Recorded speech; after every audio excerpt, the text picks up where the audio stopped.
Hi guys, I'm live on my front porch. How you guys doing? I got my computer out. Um, I'm trying to get a good angle here. Um, I just want to do rant on the front porch because I'm ranting and I'm on the front porch, and I just want to talk a little, if that's okay. Um, yeah. Um, Matter just sent me a video on TikTok about how imperfection is the beauty in art. That if art is too perfect, it ceases to be art or it ceases to be beautiful. Like Japanese bowls are made non-symmetrically. Wood is non-symmetrical and imperfect in its shape. And I think it applies to music, Um, Human music is greater than computer music because human music has tiny imperfections that computer music doesn't have. And the beauty of it can be in the way, the kind and type of and frequency of mistakes you make can make your sound, your style, and make you lovable, and or whatever, and no one's going to make the mistakes exactly like you or make your exact same mistake. So it's also a way to make yourself unique with your music. Computers and robots and cyborgs and AI robots can probably play perfectly, but they're missing the the the stylistic imperfections that make a style. At least they might miss them. Um, Kind of gives validity to artists in this day of AI taking over versus scientists, the where the robots really can do better science, perhaps. And we'll give an example of imperfection and beauty and how it applied to me. Um, this is a small thing, but it's a cool example. I think it was the 1983 US Festival right down my street, practically, and I wasn't even allowed to be there by my dad.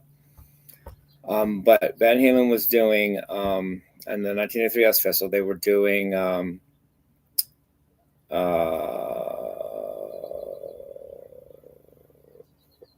Bottoms Up. And there's a part that's in the things in A mainly, A Dorian, you could say. And he's a part when he's playing B power chord to A to B power chord to A, power chord fashion. And then since the song's in A Dorian, the B chord would be a Phrygian chord, so he would slide if he wants to slide. He would slide from a B up to a C power chord, which would be the notes C and G. So dun dun dun dun dun dun dun, A B A B A B A B C, and he does it that way every single time and on the record, except in one rare time. I love this example where he makes a mistake and plays a C sharp power chord. So he goes up a whole step from what would be the Phrygian chord, making it therefore an Aeolian chord. Not even Aeolian, because up a whole step, the Aeolian would still have a diminished. So it makes it a B Dorian, which would make the A chord an Ionian. So basically, switches that change would imply that he's in Ionian mode rather than a Dorian mode, and it's a total mess up. And after he does it, Eddie looks at his hands hey Dave, I'm live on YouTube. How you doing, man? Just yeah, ranting on YouTube here. Yeah, have a good rest of your day.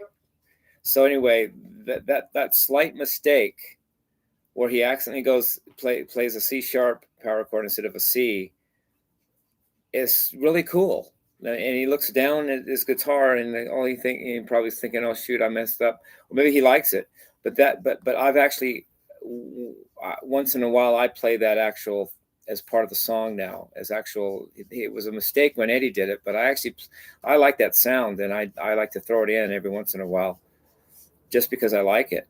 And his mistake became a lick for me. His mistake became you can go up to the C or the C sharp, it still sounds good. And Eddie's thought was, if it sounds good, it is good. That was his philosophy about music. He was very simple when it comes to rhetoric. He used to say, people say I go from a this to a that. He'd say, so fucking what? Or he would say, well, you got 12 notes. What you do with them is your thing. That was how he thought of theory. Basically, he was very, but yet it worked. try to beat the guy. He was Eddie Van Halen. So that's an example, though. I was given an example of imperfection actually being beautiful. No, if he'd never played that C sharp, he would have still been great, but not as great, because as that mistake makes that option possible. And I usually play it normally because I want to. I don't know, but I love playing it wrong the way, and it still sounds good. In fact, I almost like it. If you do it right, it actually sounds better than if you did not ever make that mistake. And that's a cool example, I think, that Eddie left us, of mistakes being art and mistakes being beautiful. Paradoxically, because you would think perfection is beautiful, but not always. So anyway, I'm just ranting. Anything else I'm thinking of? Let's see. Oh yeah, the new band name. I thought of the band name to be Rampant, but it still might be too common, so I'm calling it the Vapid Rampants. I don't think that would be taken, and if someone takes it, I think it's obvious they took it from me, because I'm documenting it first. I documented it today already on my Hump Day Lesson Day video, and I named one of my songs from our band. I renamed the song. I said, not the song name, but I said, by the Vapid Rampants. I made that, documented that. So someone comes up with it, they may beat us in court, or they may get the name, but it's documented that we thought of it first. So I like that. Anything else? I'm just enjoying a good day on my porch. I hope you guys liked the lesson today, and I hope you enjoy the videos I've been doing. For some reason, I'm being candid here. For some reason, when I listen to myself, I can listen to the Rush song I do called "The Spirit of Radio." I can listen to that very easily. For some reason, it sounds like it's actually entertaining to me. Like I would watch it if it were just a video by somebody else. And I don't usually feel that way about myself. I don't mind watching my videos, but I'm not usually drawn to watching them. I don't usually go, I want to see me, because I know how I sound and I know what I look like. But that Rush video, it just keeps me on my toes. It just keeps me like, I think say the edge of your seat. I like that take. I hope you guys enjoy what I do as far as my choices and what I play and how I pull it off, and maybe the sound I get. And I'm starting to learn gain staging. The matter is telling me to not overdrive the microphone. And when I did a lesson today, and I tried to keep the volume down so it wouldn't clip the microphone and make too much unwanted distortion, which I think Metter said it sounded better. And I'm still going to listen to it myself and see what I think too, though. But that's the idea. You don't want to overdrive the microphone. It may sound good in the room to have it cranked up loud, but if the microphone you're recording it on can't handle that, it just comes off as noise on their end. And I should be more concerned with what you guys hear than what I hear at the time I'm recording it. LOL. So I'm working in that direction. I want to help. I want to work on sound quality, but not just I played it right, I say I win. I want to make it easy I want to make it sound good on you guys' end, make it sound good. And, as well as a recording as I can do, I'd like to do.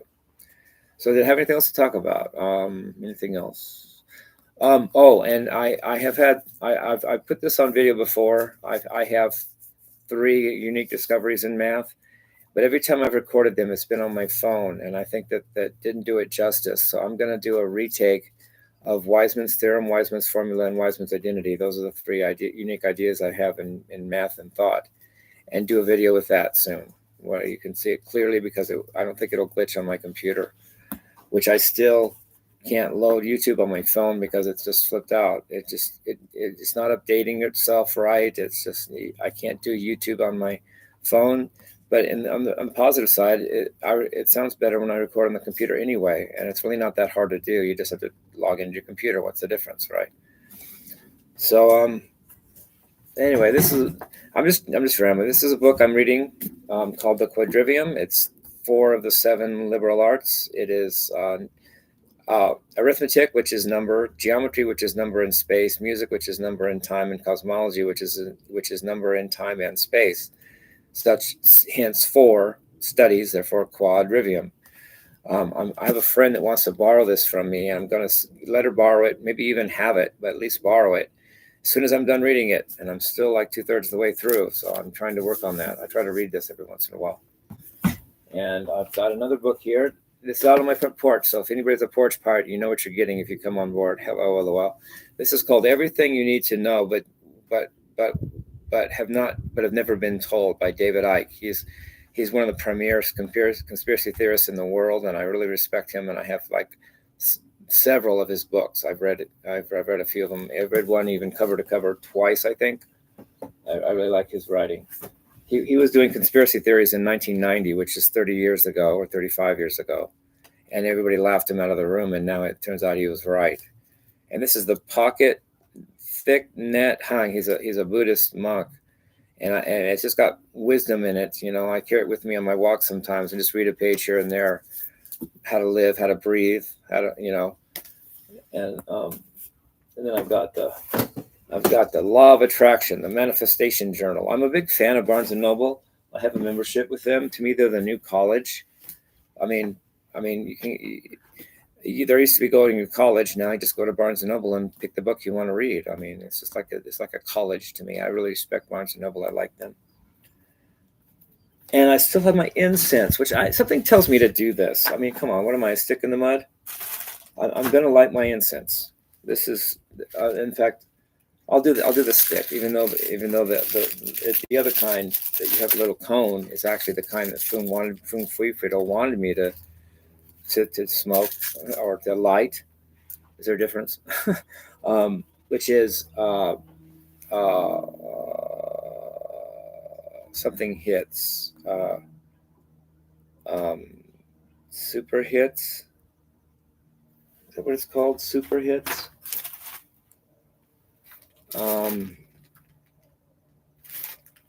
Super hits. I think that's what it was called. Let me see. Super hit. But this is not super hit. This is full moon. But I like it. So here's my little lighter. I'm going to light some incense here. You got to wait till it actually catches on fire, but then don't. Okay, so that's good. I think I lit it well. This is for you, Fume, whoever Fume is, and if he's watching, I do this in your honor, Fume, from Free Fidelity. No matter whatever went on with David Lee Roth, Fume was helpful to me. I will call it like I see it.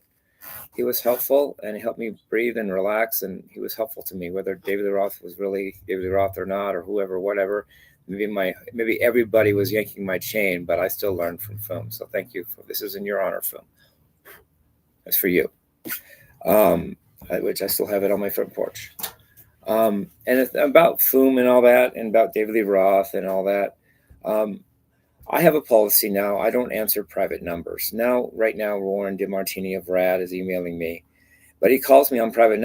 I just don't do private numbers. I'm sorry. That's a slippery slope. And next thing you know, that's all I'm doing is answering one private phone number after another. And that eventually goes down the toilet of spam and scam. And I just don't. I learned that from the Belinda Clark thing and the David Lee Roth thing, and the Mick Mars called me, and Tommy Shaw and Joe Walsh, who else? The Eagles guy. What was the Eagles? Dan Felt? No. Glenn Fry? No, he's the one that died. The other guy, Glenn Fry.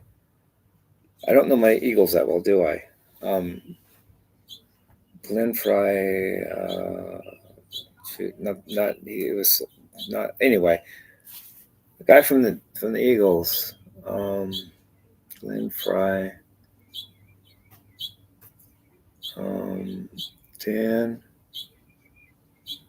Glenn Fry. Anyway, I should know.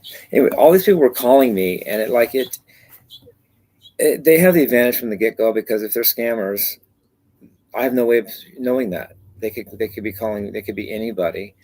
I can't call them back. They can't do anything with me. If people want to hook up with me, either call me with a real number or come by my house. My address is publicly, easily known and found, and my number is the same. So if you're going to call me with a private number, I'm just not going to answer. Okay, I respect you, Warren DeMartini, if that's you, but it's one-sided in your favor when you call me, and you can call me anytime, and could be anything and anybody, and I have no ability to know that or call you back. It's not fair. It's not a fair balance of power. So if you want to get hold of me, Warren, either keep emailing me what you need, the contract and the times and the wheres and whens, or show up at my house. There's no reason you can't. I'm sure you got planes, trains, and automobiles. Come over by my house, and I'll be right here. And if I'm not, I'm on a walk, and I'll be back soon. So if that's too hard for you, Warren, then maybe it's too hard for me to tour with you. If it's not too hard, then do it. I'm ready to tour. So anyway, there's that. Warren wants me to do another version of Round and Round. I'll try to get to that. Warren. In fact, I love that song. I'll see what I can do. Anything else? I don't know. I'm enjoying what I do on my channel, and I'm enjoying what the I love the Radator pedal. It's how I get my sound. It's the most unique part of my sound, except maybe, well, yeah, because I have a beat drum pedal, but those are common, and I have a whammy pedal, and you can buy those, and I have a wah pedal, but you can't. The Radator is a special thing, and it's a big part of my sound. And I use the amp distortion sometimes I don't, but I almost always have the Radator on. So thanks, Radator, for making the Radator. Might see Matt this weekend. He's going to bring out the 4th version of the pedal to me soon. It might be this weekend. We might go live and jam out for you guys on this weekend, probably Saturday. So I'm looking for, if that happens, that'd be awesome. 3 more days. Thursday, yeah. Cool if it happens. I would love it. And I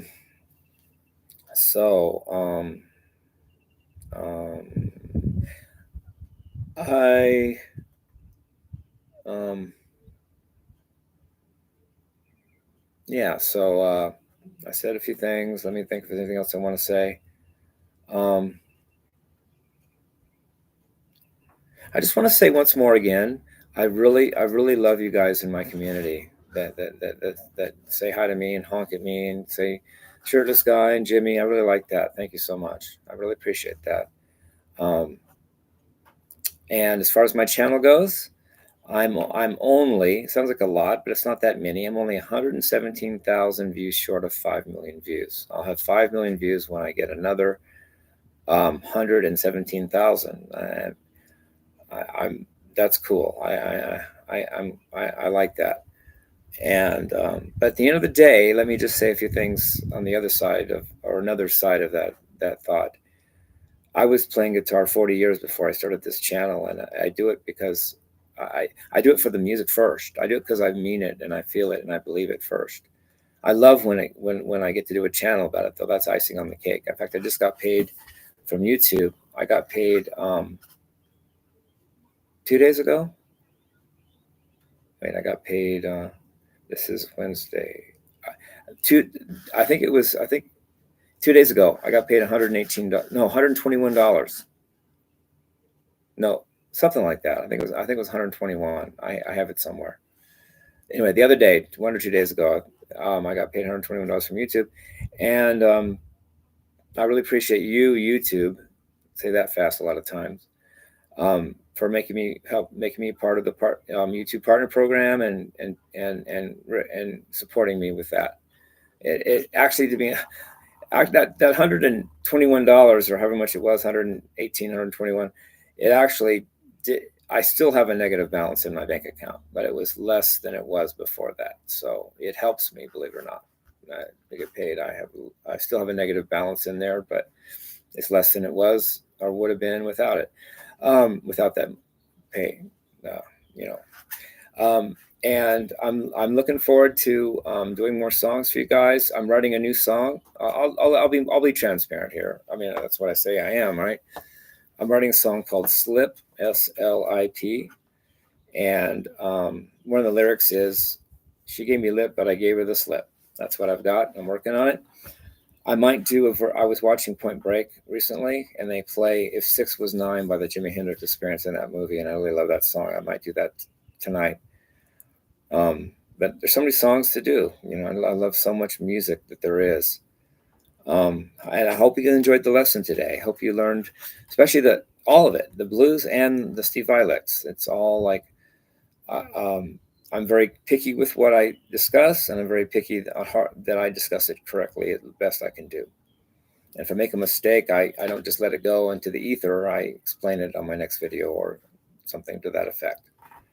Oh yeah, I got to show you my shoes. I just got a pair of shoes yesterday. I know this is probably boring stuff, but let me just show you. I got a pair of, let me just show you. Standing up here. Here's like my peak shorts. No, they're red, actually. They're red. I got a new pair of shoes. They're Puma. They're gray. I had a pair of Converse that were red, but these are my new shoes. They're gray and they're Pumas. I like gray. It's an underrated color. You know, everybody likes black and white and everybody likes colors, but what about gray? It's a nice color. I like gray. It's very amphibious. It goes good with lots of things. Though amphibious more applies to living things, but it's it's the metaphor, I guess. So I'm just going to talk a little bit more, just chatting with you guys. I miss doing this. I found something out about my guitars, the way they can be set up. It maybe sounds simple and stupid, but I figured it out. On my electric guitars, I like the low string to be higher above the neck than above the fingerboard than the high string. I like the action to be raised on the lower strings and lowered on the higher strings. Because if I lower the action on the lower strings, I don't get a good tone. I just don't. But on the high end, if I raise the action, I don't get. It's too hard to play. I mean, it's just difficult to play the high strings if the action is raised. But if it's lower, that's easy to play. And on the bottom strings, if it's too low, it doesn't sound good. If you raise it, it sounds better. You know, and that's what I like. I like the action to be very low on the high strings and very high on the bass strings, and I've done that with all my guitars now, and I think it makes me sound better on the low end of the guitar, which is important, and it makes me feel better about using all the strings, not just the high strings or the low strings, or both. You know. So anything else while I'm here? Let's see.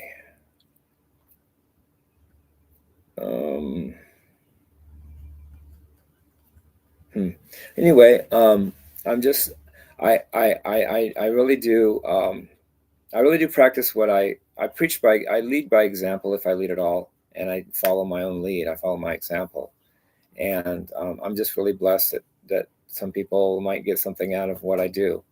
I leave it on. I saw my description for when I go live. I said a certain thing, as some things I believe in, like systematic undereating, low stress lifestyle, getting plenty of exercise, watching your looks, and being happy, and watching your health, and that I believe health is the new wealth, and I believe in peace, love, and rock and roll. And I believe in loving everybody. Everybody you see, find some beauty in them and love it, including yourself. You know, in other words, don't be a conservative jerk that just wants to start a fight. Love everyone you see, and that includes yourself. I love you guys. Peace, love, and rock and roll.